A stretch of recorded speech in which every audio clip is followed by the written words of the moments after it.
Halo Rebahaners, dimanapun kalian berada, bagaimana kabarnya? Mumpung lagi rame hacker, maka kali ini saya akan memanfaatkan situasi tersebut untuk meraih cuan dengan cara merangkum salah satu film hacker terbaik berjudul Who Am I tahun 2014. Dan tanpa banyak bersunda gurau di awal, langsung saja pasang handsfree, simetriskan posisi rebahan, kencangkan celana dalam, selamat menonton dan cekicrot. Ich war unsichtbar geblieben. Ein Niemand.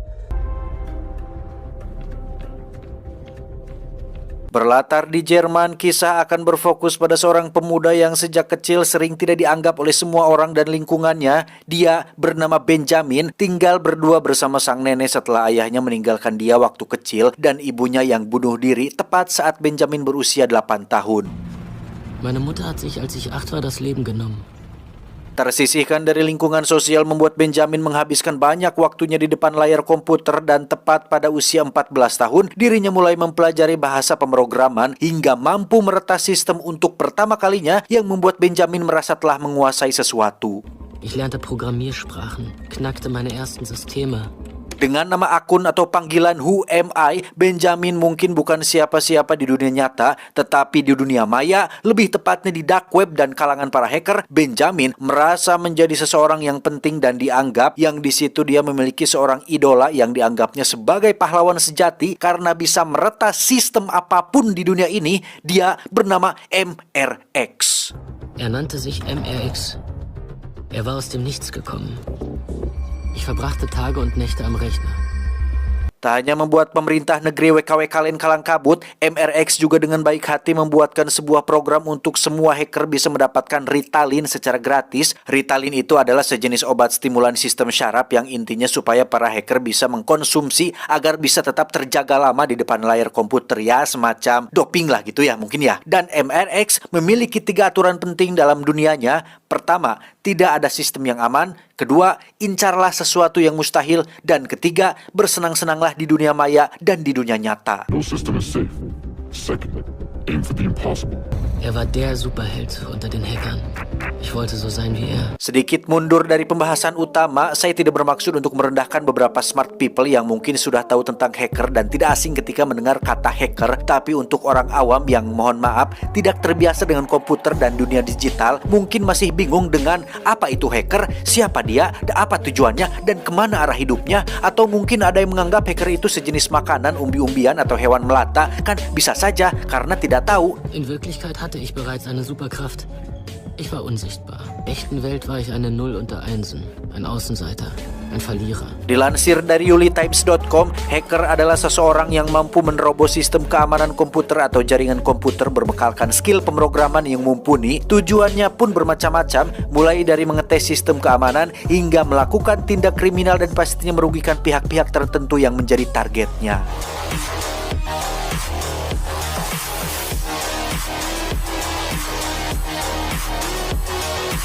Dan inilah siapa saya. Tidak ada sistem yang aman. Wah,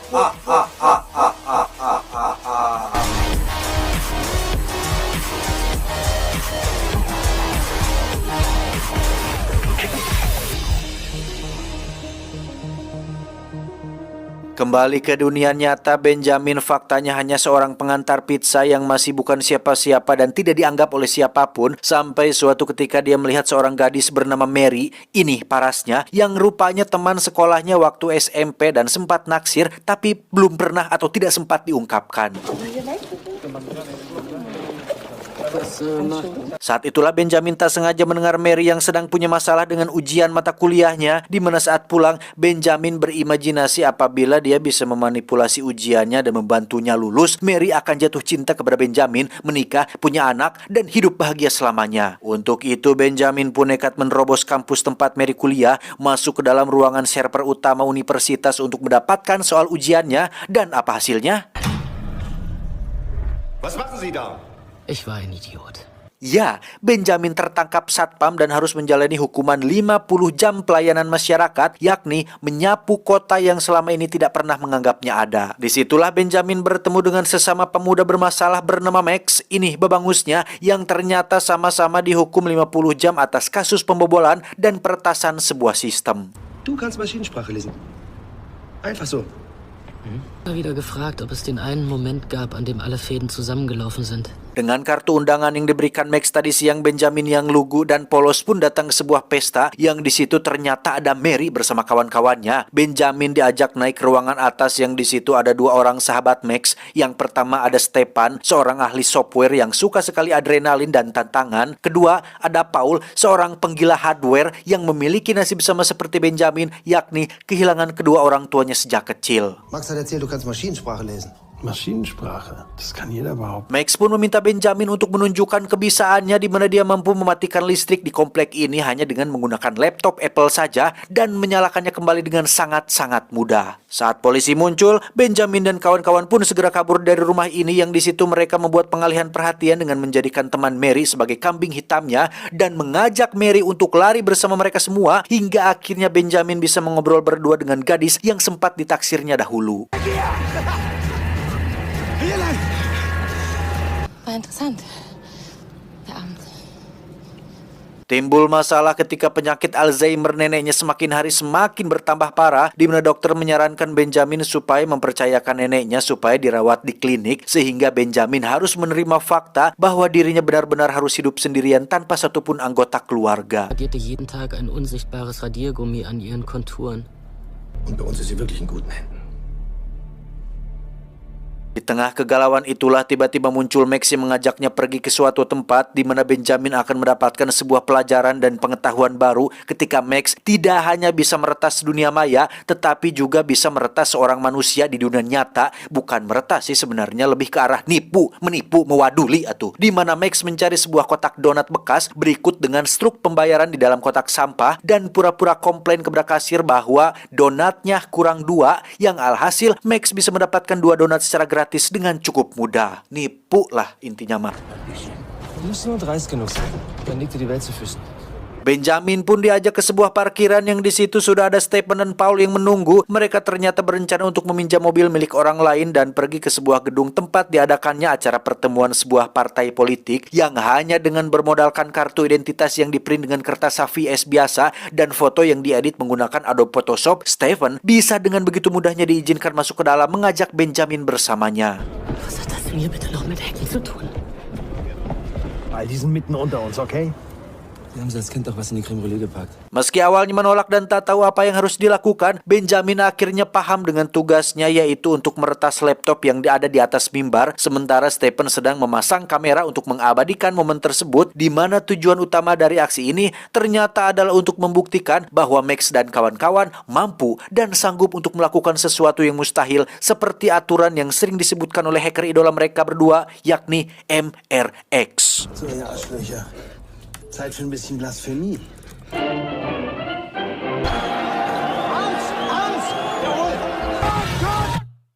Das war unsere erste gemeinsame Aktion.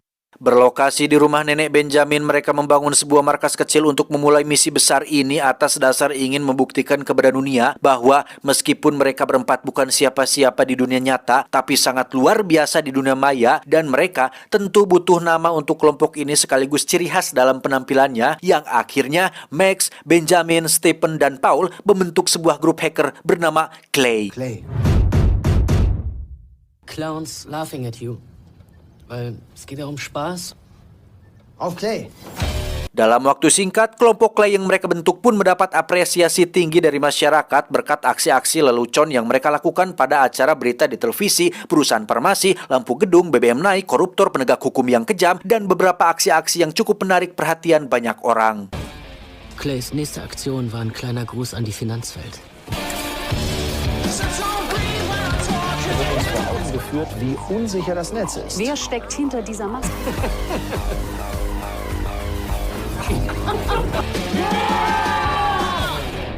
Dan betapa kesalnya Max ketika aksi-aksi keren yang mereka lakukan ternyata tidak cukup populer di kalangan para hacker. Bahkan MRX tidak tahu siapa itu kelompok Clay dan apa itu Clay, seolah mereka tidak ada apa-apanya. Scheiß Versager! Wir sind Scheiß Versager! Sementara itu kita beralih dulu ke pihak penegak hukum di mana kita akan diperkenalkan dengan seorang penyelidik senior dari Europol atau Badan Khusus Kriminalitas Uni Eropa bernama Hane. Ini parasnya yang diutus untuk menyelidiki tentang kasus pembobolan bank Sentral Eropa oleh sekelompok hacker yang menamai dirinya sebagai Prince. Wir gehen davon aus, dass es die gleichen Hacker sind. Das Geschäft wird von der Russian Cybermafia kontrolliert. Nach neuestem Ermittlungsstand scheint mindestens. Sie nennen sich Friends. Wir sprechen hier von organisiertem Verbrechen. Kembali ke Max dan kawan-kawan yang sedang menggunakan hardware ciptaan Paul untuk memenangkan sebuah undian berhadiah di mana mereka memanipulasi jaringan telepon supaya hanya merekalah yang bisa menghubungi pihak panitia yang akhirnya berhasil memenangkan sebuah hadiah berupa mobil Porsche yang sangat mahal sekali.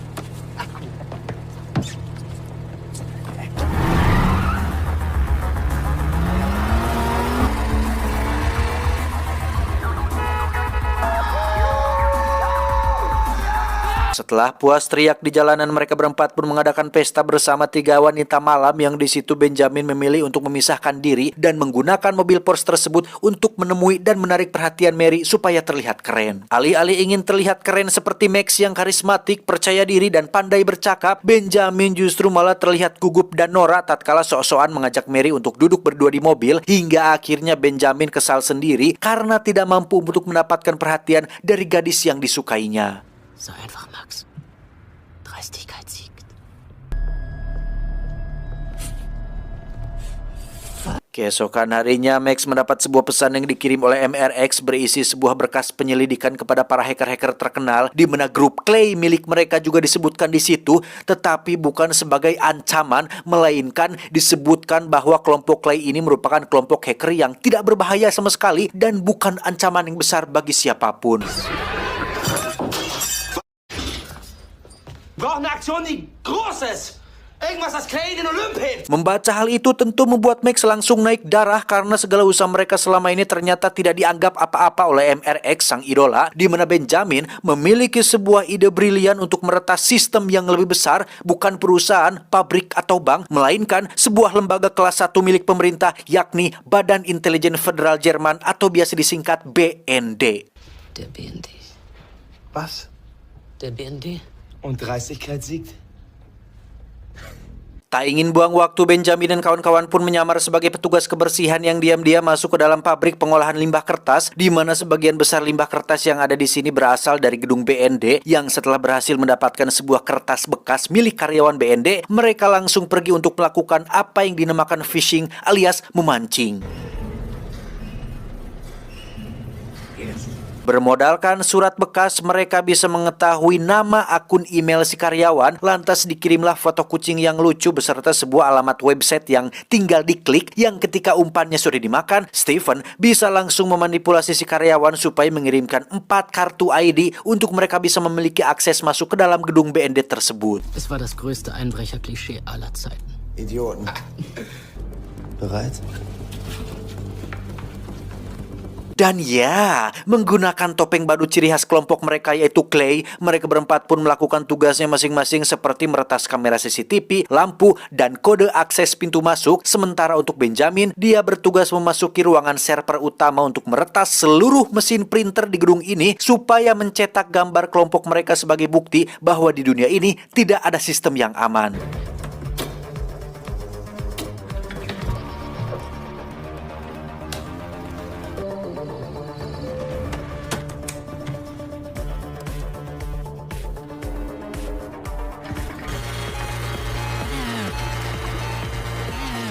Untuk merayakan keberhasilan ini, Benjamin dan kawan-kawan pun pergi ke klub untuk party bersama semua orang, di mana di situ terjadi hal yang cukup menyesakan, khususnya bagi Benjamin ketika melihat Mary, gadis yang disukainya tengah papacokan alias berciuman dengan sahabatnya sendiri, yakni Max, sehingga dia memutuskan untuk langsung pergi dari tempat tersebut saat itu juga.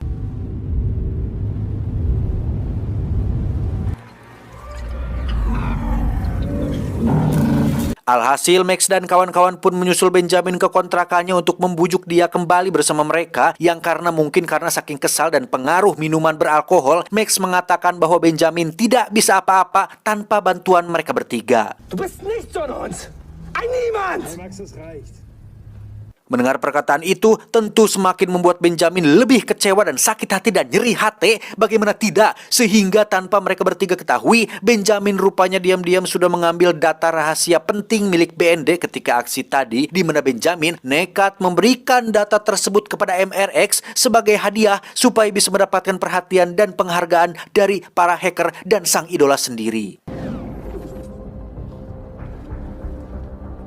Keesokan paginya Benjamin benar-benar dibuat menohok tatkala tindakannya semalam ternyata sudah mengakibatkan seorang hacker tewas dibunuh, di mana hacker tersebut merupakan salah satu hacker yang dibayar oleh BND, ya semacam informan atau mata-mata yang bertugas untuk mencari informasi mengenai para hacker yang terlibat kriminalitas. Nah, data yang Benjamin berikan kepada MRX sudah pasti menyimpan banyak sekali informasi rahasia, termasuk identitas asli si hacker yang tewas ini, di mana MRX rupanya telah menjual data tersebut ke pihak mafia Rusia dan menyuruh mereka tersebut untuk melenyapkan si hacker tersebut supaya tidak ada lagi mata-mata di antara mereka semua. Wir haben gesagt, wir rühren nichts an, wir nehmen nichts mit. Unser Ziel war nur die Drucker. War uns alles klar. MRX hatte die Daten an die Russian Cybermafia.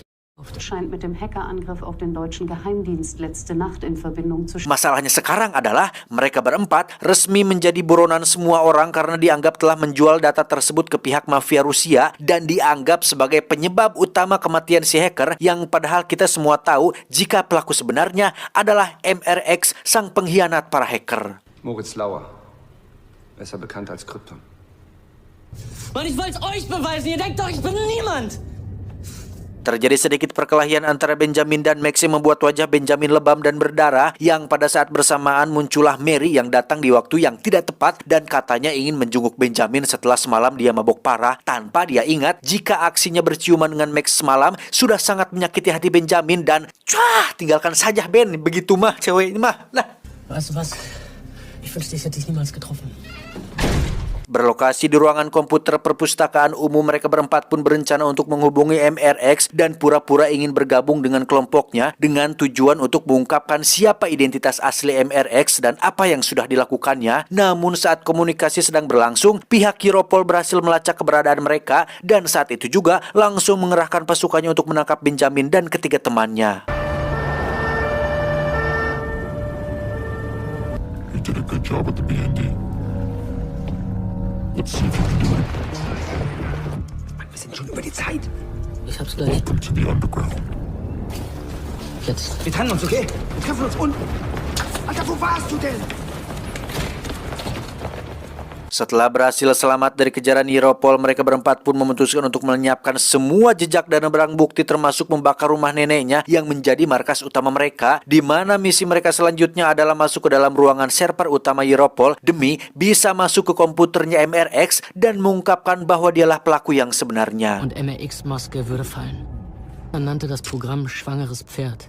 Es war ein Trojaner im Trojaner. Alih-alih bisa menggunakan cara yang sama, yaitu menyamar sebagai petugas kebersihan, phishing, dan lain-lain, rupanya cara yang sebelumnya untuk bisa masuk ke gedung Europol sangat sulit sekali, bahkan terkesan mustahil dengan ketatnya keamanan di sana dan balataknya kamera CCTV di mana-mana. Bahkan ketika sedang mencoba memasuki saluran pembuangan, tangan kanan Max pun sempat terluka akibat paku yang membuat mereka semua menyerah dengan misi ini. Wir mussten uns eingestehen, dass es unmöglich war, auf das Europol-Gelände zu kommen. Sampailah pada satu titik ketika Benjamin merasa bahwa semua ini adalah salahnya. Dia secara kebetulan mendapatkan sebuah celah tatkala ada seorang pengunjung menjatuhkan kartu ID-nya, yang dengan kartu ID tersebut Benjamin sendirian mendatangi security dan mengaku jika dompetnya tertinggal di ruangan kantin.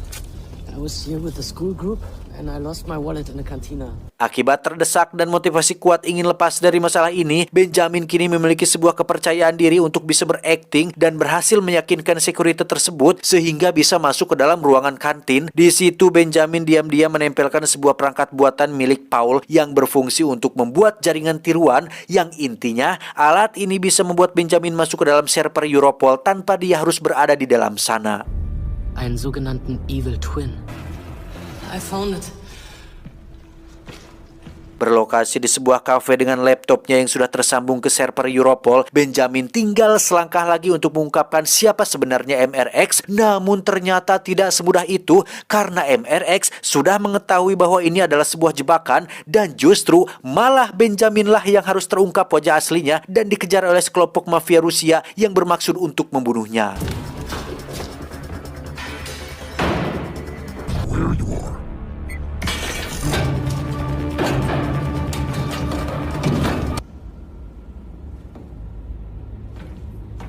Setelah lolos dari mafia Rusia, Benjamin langsung dihadapkan pada fakta yang lebih menyakitkan ketika menemukan Max, Stepan, dan Paul tewas dibunuh di dalam apartemennya. Dan disinilah Benjamin sekarang tepat di hadapan Hane, sang agen penyelidik, untuk meminta bantuan beliau supaya memberikannya perlindungan saksi agar tidak diburu dan dibunuh oleh oleh para mafia Rusia. Balelol, monyong. Und du bist? Who am I? Was weißt du über Clay? Über ihre Verbindung zu den Friends? Pada awalnya Hane tidak percaya jika Benjamin adalah sosok hacker bernama Who Am I. Namun ketika Benjamin menyebutkan nomor kartu BPJS milik Hane, tanggal lahir, biodata, nomor antrian BLT, dan segala macam tetek bengek tentang hidup Hane, barulah Hane percaya jika Benjamin adalah hacker Who Am I yang sedang dicarinya. Dafür gebe ich Ihnen MRX. Die Friends, der hinter Kryptons Tod steckt. Wir wollten von der Nummer 1 der Fahndungsliste verschwinden. Setelah menceritakan semua kronologinya dari awal, Hane akhirnya mulai merasa simpati kepada Benjamin dan setuju untuk membantunya mengungkapkan siapa MRX, di mana Benjamin dipersilakan untuk menggunakan komputer Europol dan diberikan kesempatan kedua untuk bisa mengungkapkan siapa sebenarnya sosok MRX ini. Berbeda dengan sebelumnya, menggunakan server Europol kali ini Benjamin bisa lebih leluasa melakukan apapun di dalam sana, di mana Benjamin menyamar sebagai MRX dan mengakui semua kebusukannya tepat di hadapan semua hacker, sehingga MRX yang asli pastinya akan geram dan terpancing emosi yang membuatnya masuk ke dalam jebakan Batman. It's not even MRX. Who you are? I'm MRX. Let me in. Who the f are you?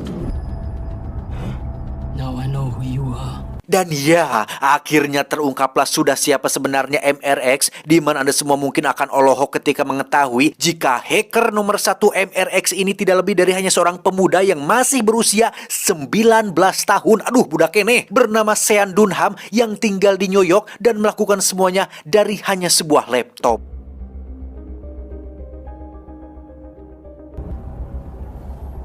Now we're even. Wie ist sein richtiger Name? Sean Dunham. Setelah MRX tertangkap, Benjamin tentu tidak bisa langsung tenang begitu saja karena masih ada mafia Rusia yang pastinya akan terus memburunya, apalagi setelah mengetahui identitas aslinya. Di mana saat interogasi sedang berlangsung, Hane melihat bekas luka pada tangan kanan Benjamin yang dari ceritanya tadi, Max sempat tertusuk paku ketika sedang berada di saluran pembuangan. Tapi kenapa kok malah tangan Benjamin yang memiliki bekas lukanya? In ein paar Stunden bist du ein freier Mann. Menemukan adanya kejanggalan tersebut, Hane memutuskan untuk menyelidiki kehidupan Benjamin dengan cara pergi ke kontrakannya, yang di situ dia menemukan kotak bertuliskan obat Ritalin yang sejauh ini sudah sesuai dengan apa yang diceritakannya. Tetapi ketika menemui Mary di kampusnya, dia terlihat tengah bersama kekasihnya dengan raut wajah bahagia tanpa khawatir dengan kondisi Benjamin, yang ketika ditanya, apakah kau mengenal Benjamin? Mary pun menjawab, muhun, Benjamin adalah anak aneh yang tidak memiliki satu teman pun di sekolah, di mana sejak SMP dirinya tidak pernah bertemu lagi dengan Benjamin, yang jawaban tersebut tentu saja membuat Hane menjadi ruas alias terkejut. Niemals freiwillig treffen. Tak cukup sampai situ, Hane pun mendatangi dokter yang menangani neneknya, di mana si dokter berkata bahwa mendiang ibu Benjamin tewas bunuh diri akibat mengidap gangguan DID atau Dissociative Identity Disorder alias kepribadian ganda, di mana saat Hane bertanya apakah gangguan tersebut bisa diturunkan ke anaknya, si dokter menjawab, ya bisa saja, apalagi dengan mengkonsumsi obat-obat seperti Ritalin dan sejenisnya tentu akan memperparah gangguan yang dideritanya. Ist mit Benjamin alles in Ordnung?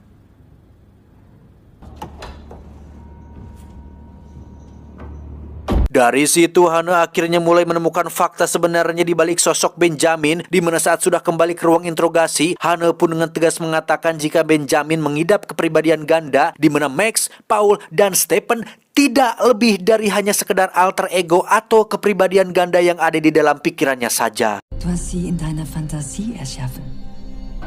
Du bist Stefan. Ole Togen, der ins Gefolge front. Sie existieren nicht. Was? Muss groß werden. Alles, was Aufmerksamkeit gibt. Jede Aktion, das warst du. Saat itulah Benjamin langsung terlihat stres dengan apa yang sudah dialaminya, yang memang seseorang dengan gangguan kepribadian ganda tidak akan sadar jika ada kepribadian-kepribadian lain yang ada hidup atau menguasai tubuhnya tanpa disadarkan atau diingatkan oleh orang lain. Kesimpulannya, Benjamin tidak bisa mendapatkan perlindungan saksi akibat sakit alias memiliki gangguan kepribadian, yang memang program perlindungan saksi itu hanya diperuntukkan khusus untuk seseorang atau saksi yang sehat secara mental. Ich weiß nicht.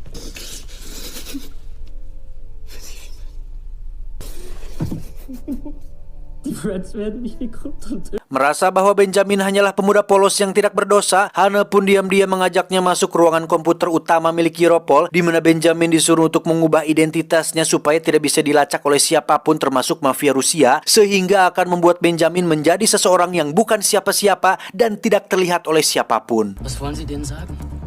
Dass du auf dem Weg zum Rechtsabgau bist. Pass auf dich auf.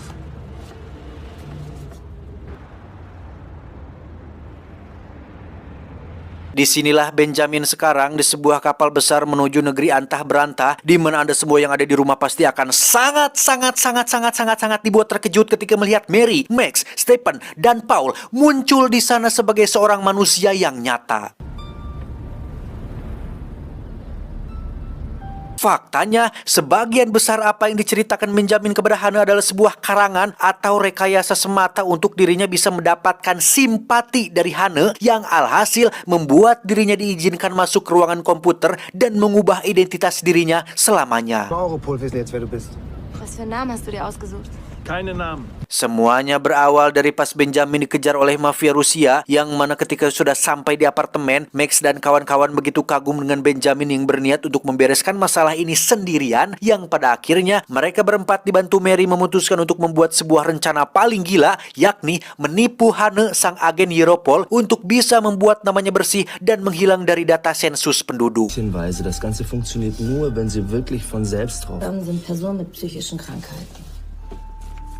Tidak mudah memang menjalankan rencana ini. Benjamin harus mengalami sakit luar biasa ketika tangannya ditusuk paku untuk membuat bekas luka yang sama dengan Max, di mana bekas luka tersebut akan menjadi titik awal kecurigaan Hane terhadap Benjamin yang memiliki kepribadian ganda. Pada akhirnya, Hane mendapat apa yang dia inginkan, yaitu MRX dan kelompok hackernya bernama Friends, sementara Benjamin kini menjadi seseorang yang bukan siapa-siapa, tapi bisa membuat sesuatu yang luar biasa. Tamat, ending yang cukup meretaskan. Terlepas dari apa yang sedang ramai saat ini, film Who Am I ini benar-benar memiliki sebuah plot twist di dalam plot twist yang pastinya membuat kita semua bertejak kagum dengan apa yang Benjamin lakukan. Skill, kejeniusan, dan kerja sama tim yang mereka tampilkan benar-benar membuat sebuah rencana mustahil menjadi mungkin, walaupun hanya dalam film lah. Tapi alangkah baiknya kita selalu jujur terhadap segala sesuatu, jujur dengan apa yang kita lakukan, supaya tidak ada orang lain atau pihak lain yang merasa dirugikan.